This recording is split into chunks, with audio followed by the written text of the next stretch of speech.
Everyone, आपके अपने YouTube channel राजभाषा हिंदी मंत्रा पर आप सभी का बहुत बहुत स्वागत है। आशा करती हूँ बहुत ही अच्छे होंगे, खुश होंगे, बहुत अच्छे से अपनी पढ़ाई कर रहे होंगे। तो जैसे कि हमारा जो एग्जाम है 27 अगस्त वो MP सेट का, उसके लिए मैं आप लोगों के लिए लाई हूँ आदिकाल के बहुत ही इंपॉर्टेंट क्वेश्चंस। ठीक है, जो कि हमारे MP सेट की दृष्टि से बहुत इंपॉर्टेंट हो सकते हैं, जो आपको एग्जाम में डायरेक्ट इनडायरेक्ट आपको क्वेश्चंस यहाँ से देखने को मिलेंगे। ठीक है, तो अगर आपने चैनल को सब्सक्राइब नहीं किया है तो चैनल को सब्सक्राइब कर लीजिए, क्योंकि अब हम करने वाले हैं डेली, जब तक एग्जाम नहीं हो जाता, डेली हम एक एक टॉपिक पर 50 से 70 क्वेश्चंस इस तरह से हम क्वेश्चंस करेंगे। ठीक है, तो आपका बहुत ही क्विक रिवीजन हो जाएगा इन एक हफ्ते में। तो अगर आपने चैनल को सब्सक्राइब नहीं किया है तो चैनल को सब्सक्राइब कर ले, वीडियो को लाइक और शेयर कर दे। ठीक है, तो बिना किसी देरी के हम शुरू करते हैं। जो हमारा सबसे पहला क्वेश्चन है वो है, किस साहित्य इतिहासकार ने स्वयंभू को अपभ्रंश का पहला कवि और हिंदी का पहला कवि मानते हुए हिंदी साहित्य का आरंभ 693 ईस्वी से स्वीकार किया है? तो देखो, मैंने एक क्लास ली थी जिसमें मैंने बताया था हिंदी में सर्वप्रथम। अगर आपने वो वीडियो देखी होगी तो आपको इसका आंसर बिल्कुल पता होगा कि जो हमारे रामकुमार वर्मा हैं, उन्होंने क्या माना है, स्वयंभू को क्या माना है, हिंदी का सर्वप्रथम कवि माना, और अपभ्रंश के सबसे पहले कवि भी इन्हीं को माना गया है। और इनका जो हिंदी साहित्य का आरंभ माना है वो माना है 693 ईस्वी से। और वहीं जो हमारे हजारी प्रसाद द्विवेदी हैं वो क्या कहते हैं, पुष्प या पुंड को पहला कवि मानते हैं। तो जो हमारे पहले कवि के लिए थोड़ा सा विवाद रहा है, कुछ विद्वान किसी को मानते हैं, तो इस तरह से रामकुमार वर्मा जो सर्वसहमति से पहले माना गया है वो माना गया है स्वयंभू को। ठीक है, इतना क्लियर है। अब आगे जो क्वेश्चन जिसमें ज्यादा डिटेल में नहीं बताना होगा, जो थोड़ा सा बेसिक होगा, उसको मैं आगे ऐसे आगे स्किप कर दूंगी। जो थोड़ा सा डिटेल में बताने वाले क्वेश्चंस होंगे मैं सिर्फ उन्हीं को अच्छे से डिटेल में बताऊंगी, ताकि हमारा 1 घंटे के अंदर हम ज्यादा से ज्यादा क्वेश्चंस कवर कर पाए। ठीक है, आगे निम्न कथन पर विचार कर सत्य कथन को चुनना है। इनमें से हमें सही बताना है कौन सा। गार्सद दत्तासी ने हिंदी साहित्य के इतिहास लेखन का पहला प्रयास किया था, तो ये सही है।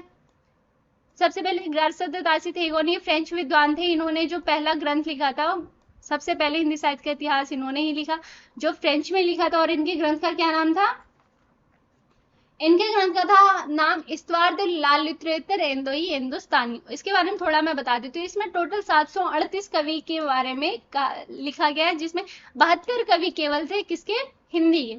ठीक है, और इन्हीं के ग्रंथ का जो अनुवाद हिंदी में किया है वो किया है डॉक्टर लक्ष्मी सागर वार्ष्णेय ने। ठीक है, और वो किया कब था, तो उन्होंने किया था 1992 ईस्वी में। 1992 ईस्वी में क्या किया था, डॉक्टर लक्ष्मी सागर वार्ष्णेय ने इनका अनुवाद किया था, और किया किस नाम से था, हिंदुई साहित्य का इतिहास नाम से किया था। और गार्सद दत्तासी का जो ग्रंथ है वो कितने भागों में है, तो वो है 2 भागों में। सबसे पहला भाग जो है वो होता है 1839 ईस्वी में, और दूसरा जो था वो था 1847 में। ठीक है, और उसका दूसरा संस्करण जो था वो 1871 में था। ठीक है, तो ये बेसिक नॉलेज थी, बेसिक जानकारी थी किसकी, गार्सद दत्तासी और उनके ग्रंथ के बारे में। तो आगे जो इसका क्वेश्चन, तासी की पुस्तक एशियाटिक सोसाइटी ऑफ बंगाल की पत्रिका के विशेषांक के रूप में प्रकाशित हुई थी। देखो, अब मैं बता दूं कि आपको क्वेश्चन किस तरह से अटेम्प्ट करना है जब इस तरह से आता है। ठीक है,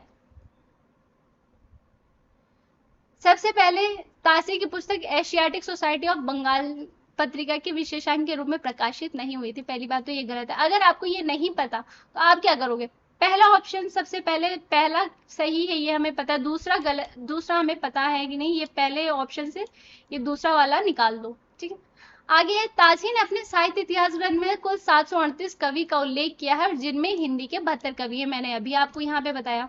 ठीक है, तो ये हमारा पहला और तीसरा सही हो जाएगा। पहला तीसरा कहाँ कहाँ है, इसमें है और इसमें, तो हमारा सी ऑप्शन में कट गया। तासी द्वारा लिखित साहित्य इतिहास की पुस्तक 4 भागों में प्रकाशित हुई है। 4 भागों में हुई है, जी नहीं, ये 4 भागों में प्रकाशित नहीं थी। तो ये हमारा चौथा भी ऑप्शन, चौथा ऑप्शन जो इन दोनों में नहीं है। तो अब हमारे दूसरा और पांचवें में, पांचवा देखो आपको आता है कि नहीं। तासी ने अपनी साहित्य इतिहास पुस्तक में वर्णानुक्रम पद्धति का प्रयोग किया, ये बिल्कुल सही है। जो हमारी वर्णानुक्रम पद्धति, जो हमारी 4 पद्धतियां हैं, वर्णानुक्रम, कालानुक्रम, विधेयवादी सॉरी, इनका प्रयोग इसमें वर्णानुक्रम पद्धति का गार्सद तासी ने प्रयोग किया है। तो ये हो जाएगा हमारा 1, 3, 5 आंसर हमारा आ गया। ठीक है, आगे बढ़ते हैं। आगे आचार्य शुक्ल द्वारा दिए गए वीर गाथा काल नाम के विरुद्ध प्रमुख तर्क है।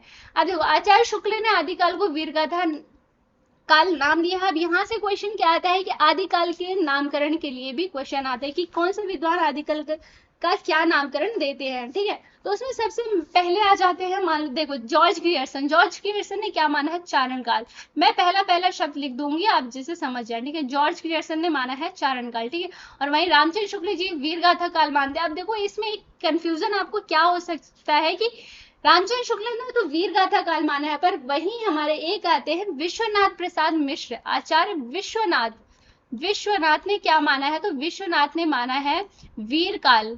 विश्वनाथ ही क्या कहते हैं, वीर काल कहते हैं। क्या कहते हैं, वीर गाथा और वीर काल में अंतर है, ध्यान से देखें। विश्वनाथ वीर काल कहते हैं, हजारी प्रसाद द्विवेदी वीर गाथा काल कहते हैं। ठीक है, अब इसके विरुद्ध में क्या तर्क है वो देख लो। सबसे पहले इसमें हठयोग की प्रधानता है, इसके विरुद्ध ये तर्क नहीं था कि वीरगाथा काल नाम के विरुद्ध। देखो, वीरगाथा नाम का क्यों पड़ा, इसके विरुद्ध में जो तर्क हैं वो हमें देखने हैं। तो सबसे पहले 8वीं शताब्दी से आरंभ होने वाले साहित्यिक इस नामकरण के अंतर्गत छूट जाते हैं, ये बिल्कुल सही है। वीरगाथा काल जिन ग्रंथों के आधार पर नामकरण किया गया उसमें धार्मिकता का प्राधान्य है। ये नहीं पता है तो ठीक है, इसको छोड़ दो। सबसे पहले आप 2 देख लो किसमें, इसमें भी है, इसमें तो ये वाला ऑप्शन डिलीट कर दो। अभी 3 का हमें नहीं पता है। अगर तो चौथे पे बढ़ते हैं, वीरगाथा काल के अंतर्गत अमीर खुसरो और विद्यापति नहीं आ पाते, ये भी इनका मत था। ठीक है, तो ये हो जाएगा दूसरा। चौथा, इसमें भी 4 नहीं है, इसमें भी 4 नहीं, ये भी डिलीट हो गया। अब ए और सी ऑप्शन बचा। इसमें क्या है, शुक्ल जी ने जिस ग्रंथों के आधार पर वीरगाथा काल नाम दिया है उनमें से अधिकांश रचनाएं संदिग्ध है, और जो असंदिग्ध हैं वो रचनाएं बाद के मालूम पड़ते हैं। तो ये हो गए 5, ये भी ठीक है। तो 2, 4, 5 हमारे क्या है, वीरगाथा नाम काल के विरुद्ध में जो तर्क थे वो है। तो ये आप तीनों याद कर लेना। ठीक है, आगे आचार्य शुक्ल द्वारा 12 पुस्तकों के उल्लेख में किनको साहित्यिक पुस्तकों के अंतर्गत रखा जाता है। अब देखो, ये पता है कि आचार्य शुक्ल ने कुल अपनी पुस्तक में 12 पुस्तकों का उल्लेख किया है, जिसमें हमारी आ जाती है 4 क्या है, साहित्यिक भाषाएं हैं। 8 हमारी आ जाती हैं देश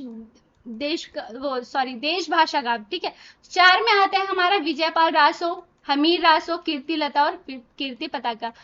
और जिसको हम ट्रिक में कह देते हैं विजय हमारी की है। विजय से विजयपाल रासो, हमारी से हमीर रासो, की यानी कीर्ति लता और कीर्ति पताका। ठीक है, 8 में क्या क्या आती है, 8 में आती है खुमान रासो, बिसलदेव रासो, पृथ्वीराज रासो, जयचंद्र प्रकाश, जयमंगज चंद्रिका, परमाल रासो, खुसरो की पहेलियां और विद्यापति की पदावलियां। और जिसके अंतर्गत रामचंद्र शुक्ल जी क्या कहते हैं कि आखिरी की जो 2 पुस्तक है, ग्रंथ है, क्या, अमीर खुसरो की पहेलियां और विद्यापति की पदावली, और कौन सी, और एक बीसलदेव रासो। इनको मिला के ये 3, पदावली और क्या, बीसलदेव रासो, बीसलदेव, इनको ये क्या थे, इनको इन्होंने क्या वीरगाथात्मक जो ग्रंथ है उसके अंतर्गत इन तीनों को सम्मिलित नहीं किया है। किसने, रामचंद्र शुक्ल जी ने। तो आप देखो, मैंने आपको बता दिया साहित्यिक में कौन सी थी, विजय हमारी की यानी विजयपाल रासो, हमीर रासो, कीर्तिलता, कीर्ति पताका, जिसमें हमें इसमें से क्या क्या दे रखा है। देखो, विजयपाल रासो है, कीर्ति लता है, हमीर रासो है, कीर्ति पताका नहीं है। तो 2, 3, 4, 2, 3, 4 हमारा सही हो गया। परमाल रासो और खुमान रासो किसकी है, तो ये अभ्रंश काव्य है। ओके, इधर क्लियर है। आगे बढ़ते हैं। गार्सद तासी द्वारा लिखित साहित्य इतिहास की पुस्तक किस भाषा में प्रकाशित हुई थी। तो मैंने आपको ऑलरेडी गार्सद तासी के बारे में सारी डिटेल्स बता दी। तो ये फ्रेंच विद्वान थे। आचार्य शुक्ल का इतिहास पढ़ते हुए पुस्तक के लेखक कौन थे। आचार्य शुक्ल का इतिहास पढ़ते हुए इस पुस्तक के लेखक हैं डॉक्टर बच्चन सिंह। आपको एक बात बता दूं कि जो रामचंद्र शुक्ल जी हैं, इनके जितने भी कथन थे उनका ज्यादातर समर्थन कौन करता है, तो वो करते हैं बच्चन सिंह जी। और जो इनके आलोचक, ज्यादा आलोचना ही कह लो, जो इनकी आलोचना करते थे वो थे हमारे हजारी प्रसाद द्विवेदी जी। हजारी प्रसाद द्विवेदी जी से आगे भी बहुत क्वेश्चन है।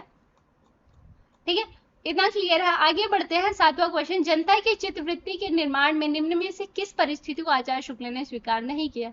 अब देखो, हिंदी साहित्य में अगर आपने आचार्य शुक्ल की अगर हिंदी साहित्य का इतिहास पढ़ा होगा तो उसमें पहले ही पेज में पहला ही पैराग्राफ में लिखा है, पहला पेज नहीं तो शायद 5वां 6वां पेज है, इसमें इन्होंने लिखा है, रामचंद्र शुक्ल जी कहते हैं क्या, हिंदी साहित्य जनता की चित्तवृत्ति का संक्षिप्त प्रतिबिंब होता है। ठीक है, तो उसके अंतर्गत इन्होंने सामाजिक को लिया है, राजनीतिक को लिया है, सांप्रदायिक और धार्मिक लिया है, वो आर्थिक की कहीं भी बात नहीं करते। ठीक है, आदिकाल नाम भ्रामक है, इससे बाबा आदम के जमाने का आभास होता है, यह कथन किस विद्वान ने अपने साहित्य इतिहास पुस्तक की भूमिका में कही। तो ये कहते हैं बच्चन सिंह कहते हैं। ठीक है, देखो मैं स्पीड में क्यों करा रही हूँ, ताकि आपका 1 घंटे में ज्यादा से ज्यादा रिवीजन हो सके। ठीक है, और जहां समझाने की जरूरत मुझे लग रही है यहाँ समझाना चाहिए, वहां मैं आपको वो चीज भी समझाते हुए चल रही हूँ। तो ज्यादा हम टाइम वेस्ट नहीं करेंगे, एक ही क्वेश्चन पे नहीं पड़े रहेंगे कि हमारा 1 घंटा बीत जाए और हमारे 10 से 20 ही क्वेश्चन हो। ठीक है, आचार्य शुक्ल के द्वारा अपने पूर्व लिखे गए ग्रंथों के परिचय में दिए गए विशेषण के संदर्भ में सही कूट चुनिए। देखो,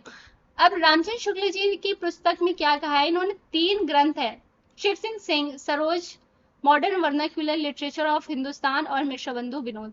शिव सिंह सेंगर की ये रचना है, ये जॉर्ज ग्रियर्सन की और ये मिश्र बंधुओं की है। ठीक है, अब कहते हैं शिव सिंह सरोज को उन्होंने सबसे पहले कहा है कवि वृत्त संग्रह, और जॉर्ज ग्रियर्सन कृत modern vernacular literature of Hindustan को कहा है बड़ा कवि वृत्त संग्रह। यहाँ से एनटीए में ऑलरेडी क्वेश्चन पूछा गया है। ठीक है, तो ये इसको ध्यान से देखना है क्योंकि 1 लाइनर में क्वेश्चन आ सकता है, इंपॉर्टेंट है ये। और मिश्र बंधु विनोद को क्या कहा है, बड़ा भारी। ठीक है, ऐसे याद कर लो, बड़ा भारी किसको कहा है, मिश्र बंधु 3 भाई थे, है ना, 3 भाई थे, तो भारी तीनों को मिला के भारी हो गया, तो मान लो भारी कवि वृत्त संग्रह कहा किसको, तो वो हो गया मिश्र बंधु विनोद को। और ये शिव सिंह सरोज पहले लिखी गई, फिर आया हमारा मॉडर्न वर्नाक्यूलर लिटरेचर, फिर आ गया मिश्र बंधु, ये हो जाएगा हमारे, इस तरह से इन्होंने मतलब क्रम में रखा है। ठीक है, आगे देखते हैं, निम्न साहित्य इतिहास पुस्तकों का प्रकाशन वर्ष के अनुसार सही क्रम लिखना है। अब देखो, ये कुछ पुस्तकें, इनका क्या है, हमें क्रम से लगाना है कि हमें सबसे पहले ये पता होना चाहिए कि कौन सी पुस्तक किसकी है। तो हिंदी काव्य धारा जो है वो है हमारी पंडित राहुल सांकृत्यायन की, किसकी है, राहुल सांकृत्यायन की। ठीक है, हिंदी साहित्य का आदिकाल है हमारे हजारी प्रसाद द्विवेदी जी की। हिंदी साहित्य का दूसरा इतिहास है हम बच्चन सिंह जी का। और हिंदी साहित्य का आलोचनात्मक इतिहास है डॉक्टर राम कुमार वर्मा का, राम कुमार।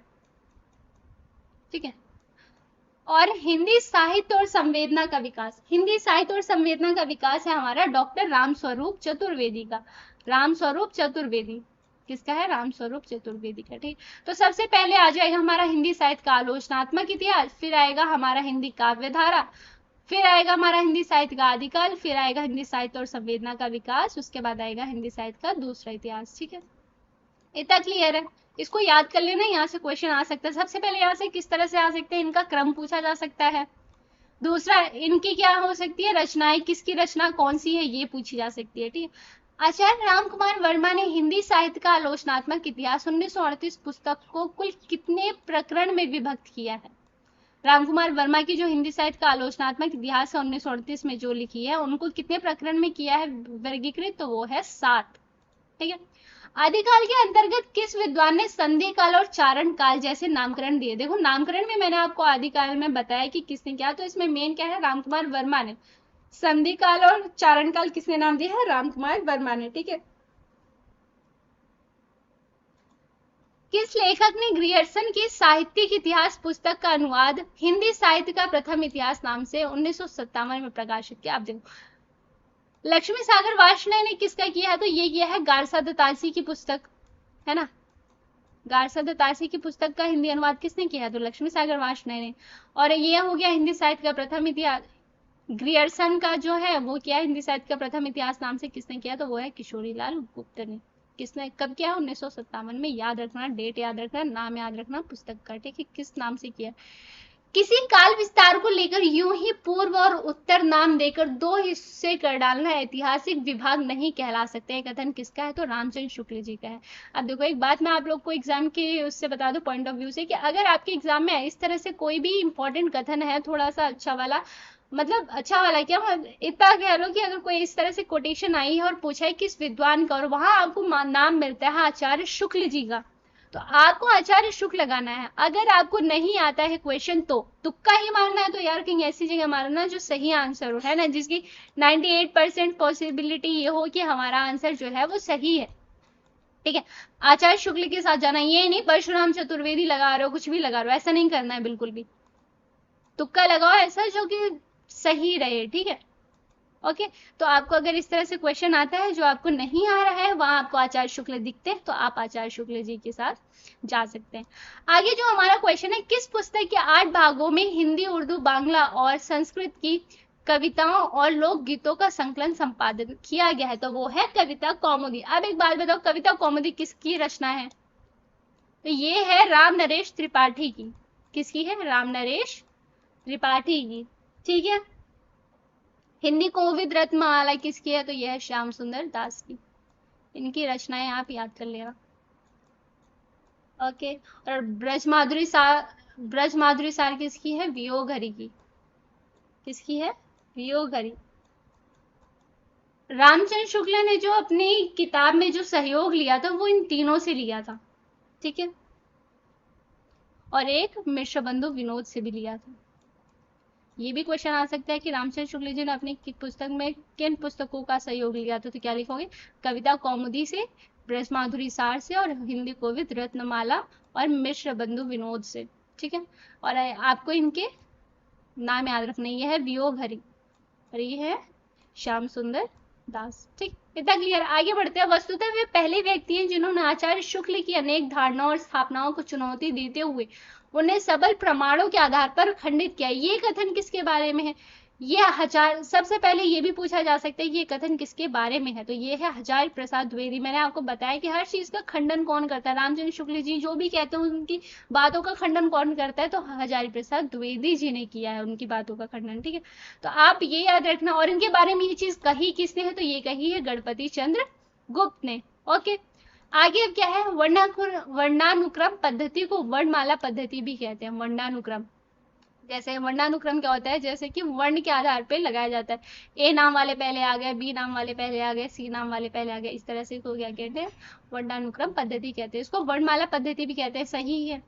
वर्णानुक्रम पद्धति के अंदर कवियों का वर्णन जन्म वर्ष के अनुसार होता है। जी नहीं, जन्म वर्ष अभी मैंने बताया किस तरह से नाम के हिसाब से होता है। जिसका नाम पहले अ से शुरू है उनको अ लिख दिया, म वाले पीछे जाएंगे, इस तरह से। ठीक है, तो ये ए सही, यार गलत।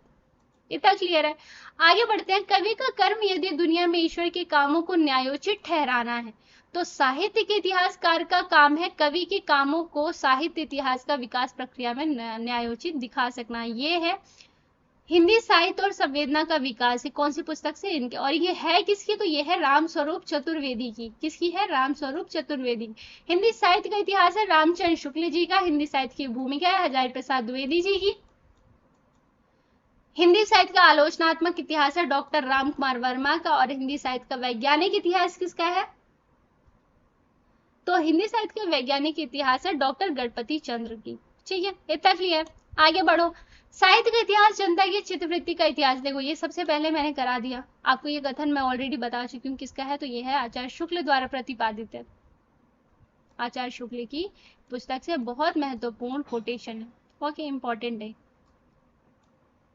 आगे बढ़ो।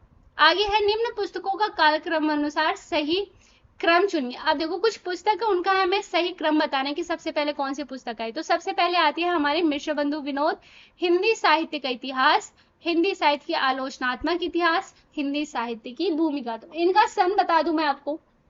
तो देखो सबसे पहले जो हमारा है मिश्र बंधु विनोद। अब मिश्र बंधु विनोद से पहले बताओ, देखो सबसे पहले आएगी हमारी गारसाद तासी की पुस्तक।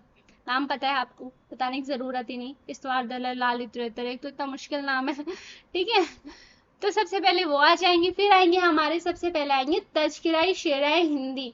ये थे मौलवी करीमुद्दीन। ठीक है, वो इतने इंपॉर्टेंट है। फिर आएंगे भाषा काव्य संग्रह, जो किसकी है? महेश दत्त शुक्ल की है। ठीक है, फिर आएगा हमारा शिव सिंह सरोज, किसकी? शिव सिंह सेंगर की। और उसके बाद आते हैं जॉर्ज ग्रियर्सन की। फिर आते हैं क्या? हमारे मिश्र बंधु विनोद, जिसका है पहला भाग जो है वो 1913 में था। प्रथम 3 भाग 1913 में था और चौथा भाग जो था वो कब था? 1934 में था। तो इससे क्या पता चला? मिश्र बंधु विनोद पहले था। हिंदी साहित्य का इतिहास था हमारा 1929 ईस्वी में। हिंदी साहित्य का आलोचनात्मक इतिहास जो है हमारा राम कुमार वर्मा का, ये हो जाता है हमारा 1938 ईस्वी में।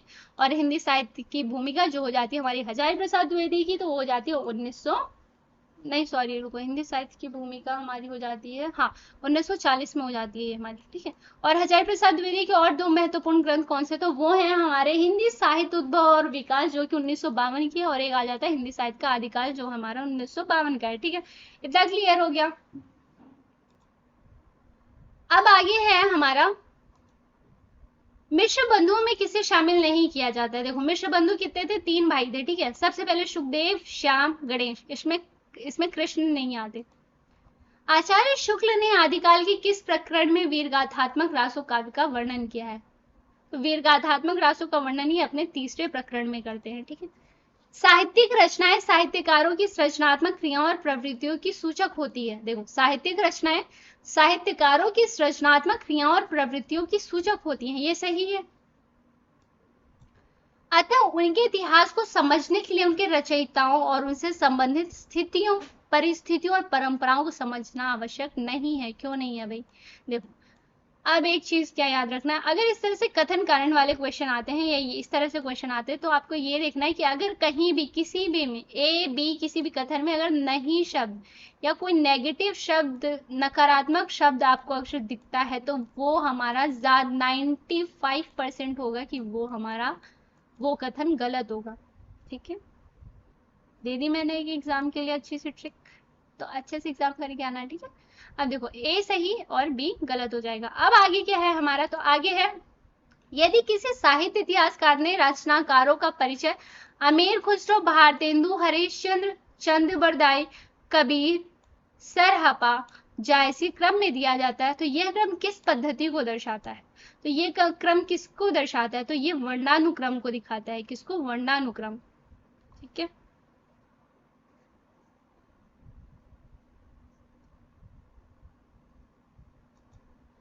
निम्नलिखित में से किस लेखक ने हिंदी साहित्य के इतिहास लेखन में सबसे पहले कालक्रम अनुसार वर्गीकरण, प्रवृत्ति, निरूपण और मूल्यांकन किया? तो वो थे जॉर्ज ग्रियर्सन। कवियों की तुलना में काव्यगत विशेषताओं को प्रमुखता देने वाले साहित्य इतिहास पुस्तक का नाम है, वो है हिंदी साहित्य का इतिहास। इन्होंने इस पुस्तक में क्या है, कवियों की तुलना में काव्यगत विशेषताएं मिली हैं। सबसे प्रमुख क्या रखा है? काव्यगत विशेषताओं को रखा है कवियों के मुकाबले में, ठीक है। तो हिंदी साहित्य का इतिहास था किसका? तो ये था रामचंद्र शुक्ल जी का, one and only Ramchandra Shukla ji, ठीक है। शिव सिंह सरोज किसकी है? The modern vernacular literature of Hindustan किसके पता है? हिस्ट्री ऑफ हिंदी लिटरेचर पता है किसकी है?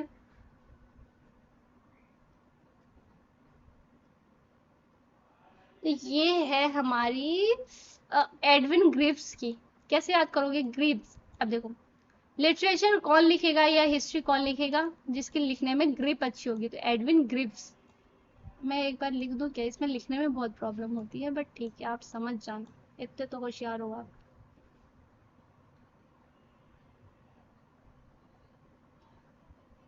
Edwin Greaves.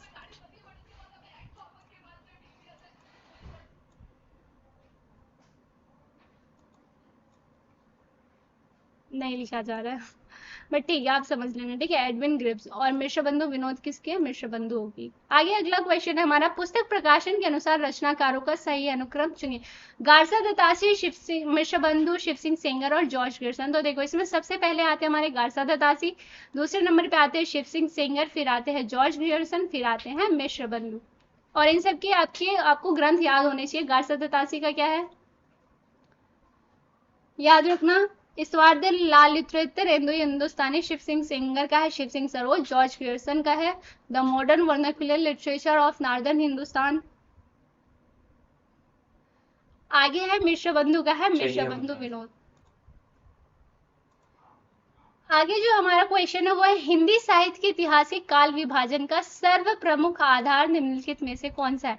तो वह है प्रवृत्ति विशेष। अब देखो काल विभाजन सबसे पहले किसने किया है? तो वो किया है जॉर्ज ग्रियर्सन।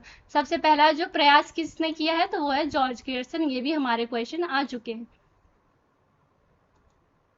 आगे है, आचार्य रामचंद्र शुक्ल के इतिहास लेखन की रिक्तियों को भरते हुए उसमें सुधार करके नए तथ्य उजागर करने वाले पहले विद्वान कौन थे? तो वो है हजारी प्रसाद द्विवेदी जी। ठीक है। साहित्य के काल विभाजन के संदर्भ में असत्य कथन चुनिए। काल विभाजन साहित्यिक प्रवृत्तियों और रीति आदर्शों की समानता के आधार पर होना चाहिए। देखो, साहित्य के काल विभाजन के संदर्भ में असत्य कथन जो है वो देखना है हमें, जो गलत है। काल विभाजन साहित्यिक प्रवृत्तियों और रीति आदर्शों की समानता के आधार पर होना चाहिए। साहित्य के युगों का सीमांकन मूल प्रवृत्तियों के आरंभ और अवसान के अनुसार होना चाहिए। रोमानी युग, रीतिकाल, छायावादी युग आदि साहित्यिक प्रवृत्तियों के आधार पर किया गया नामकरण है। क्या है ये नहीं है। भारतेंदु युग, रविंद्र युग, द्विवेदी युग आदि ऐतिहासिक कालक्रम के आधार पर किया गया नामकरण है। ये हमारे क्या हो जाएगा, सही हो जाएगा। ठीक। The modern vernacular literature of Hindustan Hindi के अध्ययनकर्ताओं की दृष्टि का केंद्र बिंदु नहीं बन सका है। क्यों? क्योंकि इसमें साहित्य के विकास क्रम का उचित निर्धारण नहीं किया गया। ऐसा तो नहीं है कि नहीं किया गया। यह ग्रंथ शिव सिंह सरोज के आधार पर लिखा गया है, ये भी कोई वैलिड रीजन नहीं होता। इसमें व्याकरण संबंधी अशुद्धियां पर्याप्त मात्रा में हैं। इसमें क्या है, क्योंकि यह अंग्रेजी भाषा में लिखा गया। हिंदी के अध्ययन करता हो गया। अब हमारा सोचो, हमारा ही हिंदी साहित्य का इतिहास बाद में हिंदी में लिखा गया। कोई फ्रेंच में लिख रहा है, कोई इंग्लिश में लिख रहा है, पर हिंदी में बाद में लिखा गया। ठीक है। आगे है, डॉक्टर धीरेन्द्र वर्मा ने अपने साहित्य इतिहास पुस्तक हिंदी साहित्य को कितने भागों में विभाजित किया है? तो वो किया है 3 में।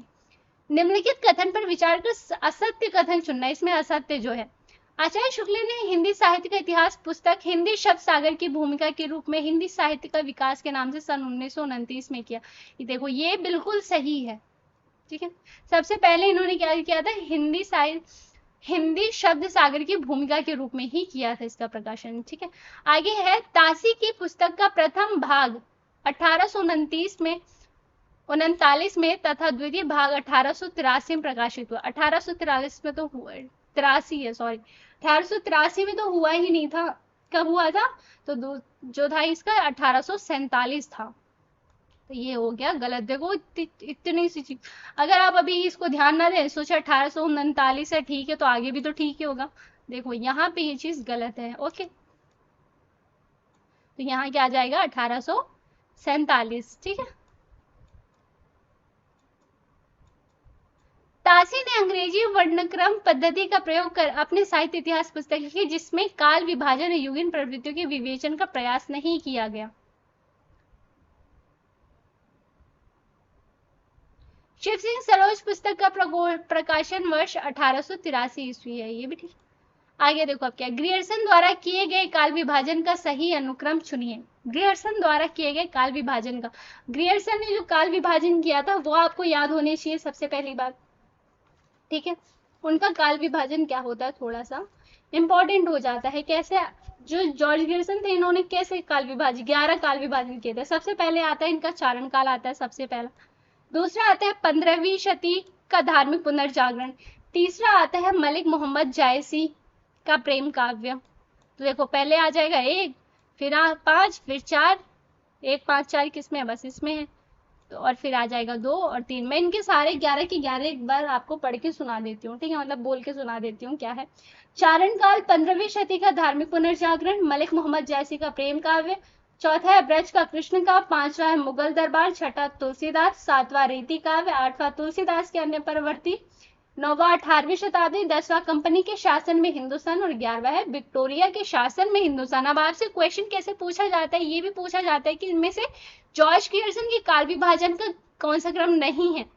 इनमें से 11 में से कोई 3 दे दिया जाएगा, एक कोई अलग दे दिया जाएगा और पूछा जाएगा इनमें से कौन सा नहीं है। तो आपको 11 के 11 याद होने चाहिए। आगे है, जॉर्ज ग्रियर्सन की साहित्य इतिहास पुस्तक के संदर्भ में असत्य कथन को चयन कीजिए। जॉर्ज ग्रियर्सन की साहित्य इतिहास पुस्तक के संदर्भ में असंगत जो है, जो गलत है, the modern vernacular literature of Hindustan पुस्तक का प्रकाशन 1888 में ईस्वी में हुआ। क्या ये सही है?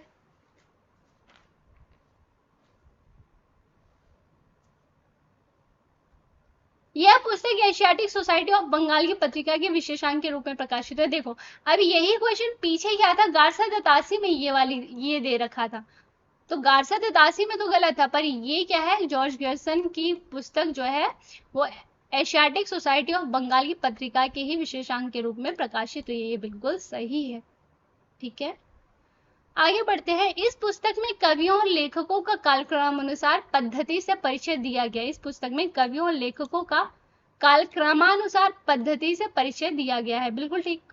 इस पुस्तक की भाषा हिंदी थी क्या? नहीं है, तो अंग्रेजी थी, जिसमें लगभग 952 रचनाकारों को शामिल किया गया था। क्या था इसमें? हिंदी भाषा थी, है ना। इस पुस्तक के लेखक में ग्रियर्सन ने माना कि उन्होंने तासी शिवसी सेंगर की ग्रंथों के अतिरिक्त भक्तमाल, गोसाई चरित आदि 17 रचनाओं की सहायता ली। ये बहुत इंपॉर्टेंट है, ये इसको याद कर लो, यहाँ से क्वेश्चन आ सकता है। राधा वल्लभ संप्रदाय सिद्धांत और साहित्य पुस्तक के रचनाकार कौन है? तो वह है विजेंद्र स्नातक। आदिकाल के नामकरण उनके प्रस्तोता देख लो। चारण काल किसने कहा है? जॉर्ज ग्रियर्सन, सही। आदिकाल हजार प्रसाद द्विवेदी कहते हैं। बीज पंडित राव संकृत्याय नहीं, बल्कि महावीर प्रसाद द्विवेदी कहते हैं। और आधार काल सुमन राजे, अभ्रंश काल डॉक्टर बच्चन सिंह, याद कर लेना इसे। आगे, परंपरा और युगीन वातावरण के अंतर विरोध से उत्पन्न द्वंद्व ही साहित्य के विभिन्न आंदोलन और उसकी धाराओं और प्रवृत्तियों को गति देता हुआ साहित्य की विकास प्रक्रिया को संचालित करता है, सही है। वस्तुतः साहित्य इतिहास की विकासवादी व्याख्या परंपरा और युगीन वातावरण पर प्रकाश डालता है। दोनों ही कथन इसमें सही। परंपरा और युगीन एक सेकंड, ये तो सेम ही हो गया शायद, है ना? हाँ। नागरिक प्रचारणी सभा से प्रकाशित हिंदी साहित्य का बृहद इतिहास का प्रकाशन कुल कितने खंडों में हो चुका है? तो वो हुआ था 16 में। आगे है, जॉर्ज ग्रियर्सन द्वारा विभाजित काल विभाजन का नाम सही है। देखो, अभी मैंने बताया सबसे पहले क्या था इसमें हमारा क्या था? हाँ, चारण काल था ना। सबसे पहले जॉर्ज ग्रियर्सन आदिकाल को चारण काल नाम देते हैं। सबसे पहले आ जाएगा हमारा चारण काल, यानी दो इसमें भी नहीं है, पहले इसमें भी नहीं है, इसको भी काट दो, इन दोनों में है, तो इसमें देखते दो। फिर उसके बाद हमारा था 15वीं शताब्दी का, उसमें इसमें वो वाला ऑप्शन नहीं है। मलिक मोहम्मद जैसी है क्या? वो भी नहीं है। आगे है ब्रज का कृष्ण काव्य, वो भी नहीं। फिर क्या आता है हमारा? आता है फिर मुगल दरबार, है ना। तो हाँ देखो, 2 4 नहीं, 2 3, पहले 18वीं शताब्दी वाला, एक मिनट, मुगल दरबार 2,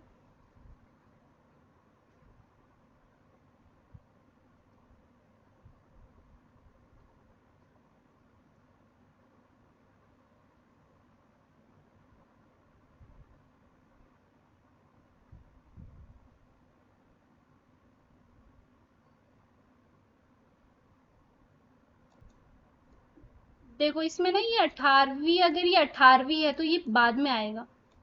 18वीं शताब्दी वाला सबसे पीछे जाएगा, यानी कि तीसरा सबसे आखिरी में आना चाहिए। ये थोड़ा सा गलत है, ठीक है।